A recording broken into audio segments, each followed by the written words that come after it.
Nassau, Bahamas, CMC. A Bahamas High Court judge has sentenced a 59-year-old deacon to 20 years in jail after he was found guilty of molesting a 10-year-old girl 2 years ago.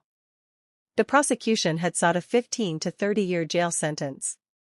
Justice Dale Fitzpatrick handed down the ruling to the man, who showed no emotion and whose identity has not been disclosed in order to protect the child's identity.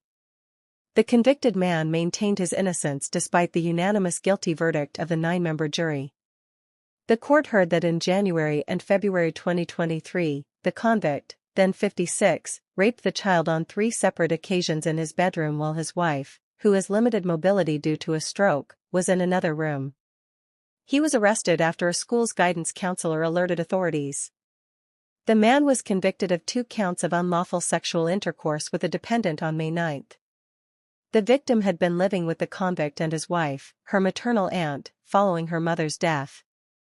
Justice Fitzpatrick, in his ruling, noted the prevalence of sexual offenses against young children. There is a problem with the frequency of these types of crimes in this community, requiring a message of deterrence and denunciation by the courts. Defense lawyer Dorsey McPhee had called for a non-custodial sentence, telling the court that his client was the caretaker for his wife and his mother, who was going blind. Referring to his role as a deacon in the church, the man suggested that he could serve as a mentor to young men. But Justice Fitzpatrick said it was commendable that the man embraced the teachings of the Bible. "I know the Bible also talks about the Lord and Savior Jesus' affinity for children. He cherished children, recognizing their innocence and trust and bringing no harm on them.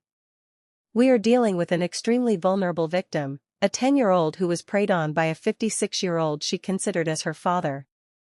That relationship should be one of safety and security. Anal penetration of your child is breach of trust," Justice Fitzpatrick said.